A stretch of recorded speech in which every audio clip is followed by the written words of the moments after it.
dos identidades nacionales, el peruano respetuoso, el peruano desubicado, para poder llegar a una información más que suficiente, como digo, porque además hay encuestas.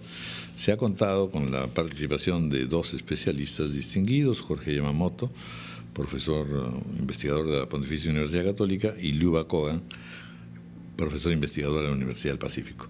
Estamos con Jorge Yamamoto. Jorge, bienvenido, gracias por estar con nosotros. Un placer.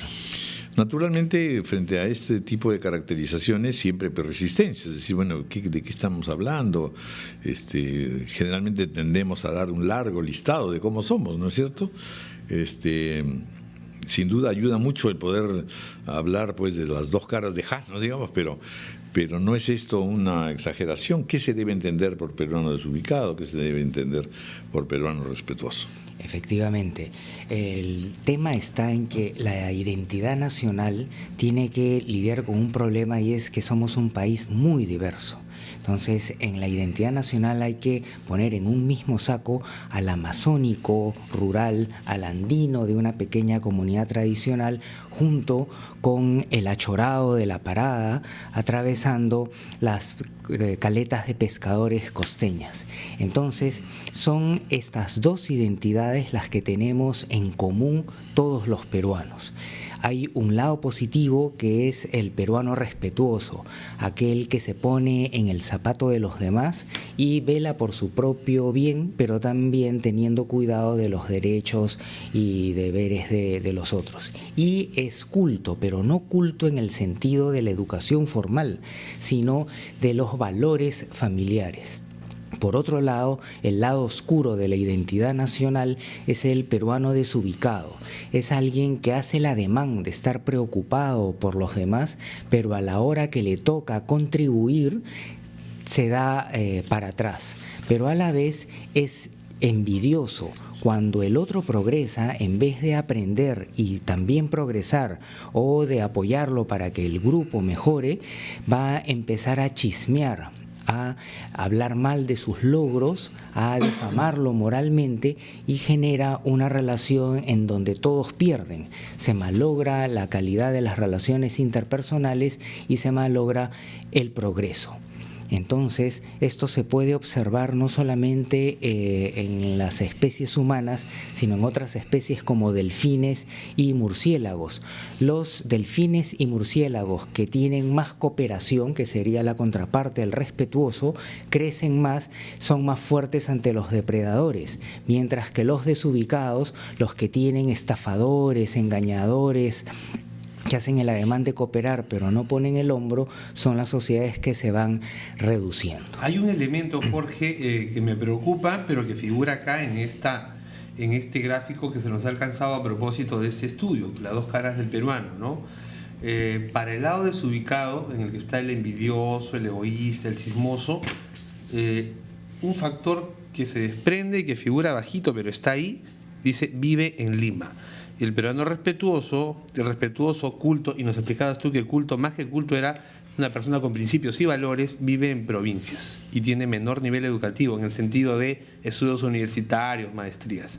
Es una generalización que se puede aplicar, digamos, solamente en la capital. ¿Cómo es esto?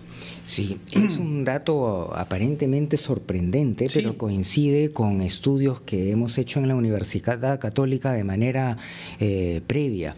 Lo que quiere decir esto es que en las pequeñas comunidades rurales tradicionales con educación primaria incompleta en su mayoría de casos, hay unos grandes valores del respeto a la tradición, a los mayores, a los demás, de ayuda y cooperación y de tremenda honradez.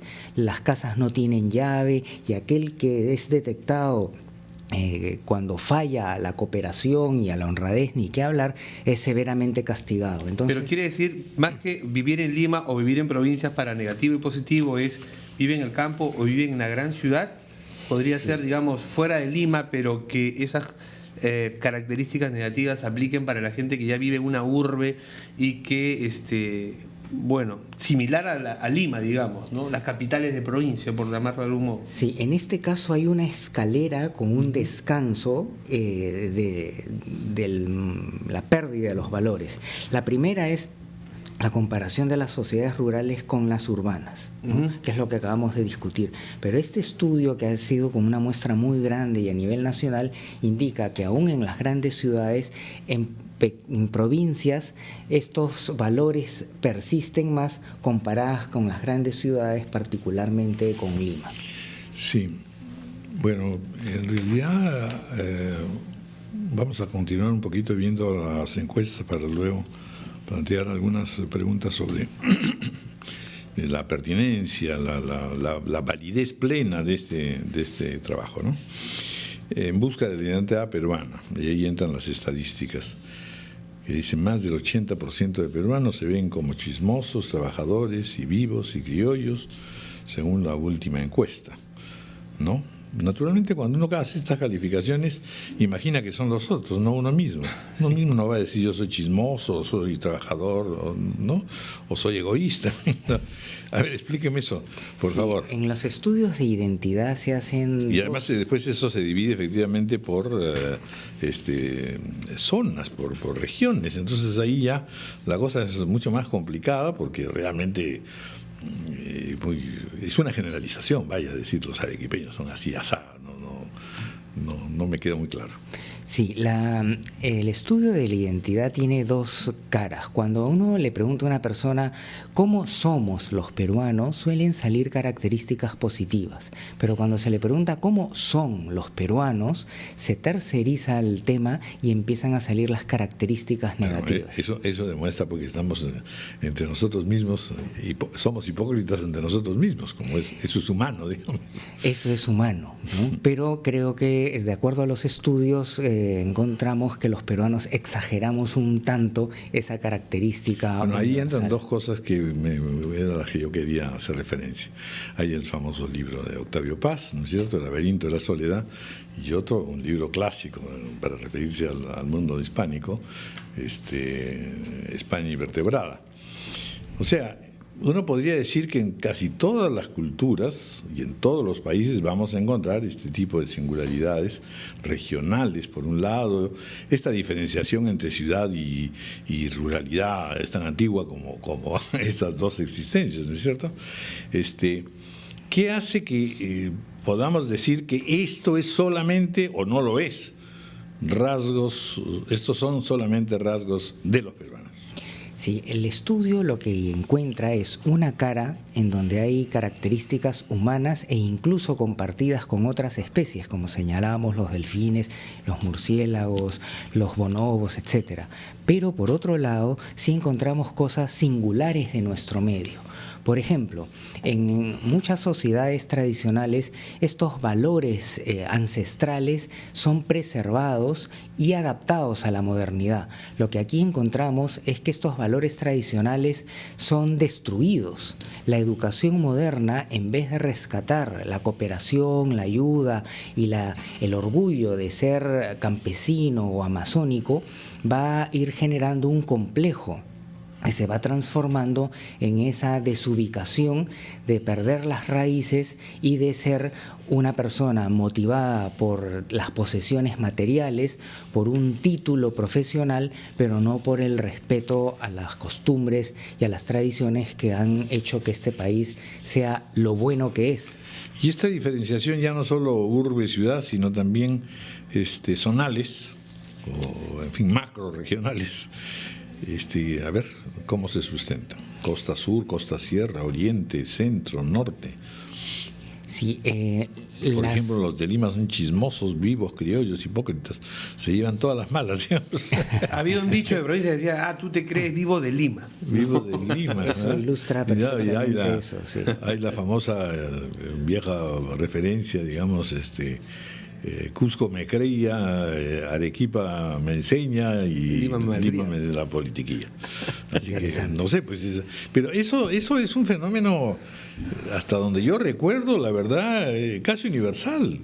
O sea, los franceses tan avanzados, los españoles, los norteamericanos, todos saben que tal o cual región tiene tales o cuales características y generalmente hay ahí un poquito de desdén, ¿no es cierto? Sin exagerar mucho tampoco, porque si no sería pues rarísimo que los de Pasco sí puedan ser tan malos y tan buenos somos los de Lima, o a la inversa, ¿no? De acuerdo, el clasificar por regiones la identidad de una nación no es algo único del Perú, pero el identificar las diferencias regionales nos ayuda a conocernos mejor y a mejorar.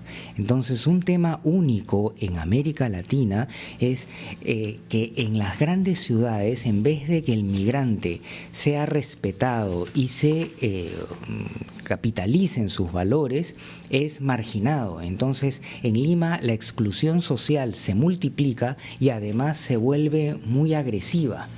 Eso que genera un contraataque, digamos, de una cultura combi chicho achorada y va generando una sociedad envidiosa y chismosa. En contraste, en las provincias y en las comunidades rurales se da una menor exclusión y de manera menos violenta, y esa es una de las raíces de los grandes problemas que tenemos. Ahora, también un tema importante que resalta este estudio es que en una sociedad bien organizada, los respetuosos son los líderes, los políticos y los dirigentes empresariales, etcétera. Pero lo que está sugiriendo este estudio es que la identidad del político es la del gran desubicado. De tal manera que tenemos gente que aparenta estar preocupado por el país, pero solo tiene intereses personales. De modo que en vez de partidos políticos tenemos bandas políticas. Así es, eso explica en verdad el hecho que la ciudadanía no confía ni cree en los políticos ni en los partidos políticos. Lo cual es terrible para una sociedad, porque entonces no tiene norte, ¿no? Bueno, muy interesante realmente el estudio y la investigación. Hay que continuarlo porque después viene la clásica pregunta: ¿qué cosa hacer para ir modificando este tipo de pautas que son dramáticas, pero que cubren sin duda todo un largo lapso de vida, tanto virreinal cuanto republicano? Así es. Y un tema central es que hay un dicho que dice que cada país tiene el político que se merece. Y si vemos las noticias de todas las denuncias que tienen los candidatos, entonces los peruanos definitivamente nos merecemos algo mejor. El punto es qué hacer, como bien se ha señalado. Y aquí hay un sistema, hay estudios en donde se encuentra que el punto clave es la detección de los engañadores. Entonces las sociedades tienen mecanismos para identificarlos, en donde interviene la justicia, interviene la prensa y la opinión pública. Y ese es el punto clave, que la ciudadanía, los medios de comunicación y la institucionalidad debe reforzar los mecanismos para detectarlos y evitar que estén dirigiendo este país y generando un sistema que fomenta los desubicados y castiga a los respetuosos. Muy bien, bueno, pues muchas gracias.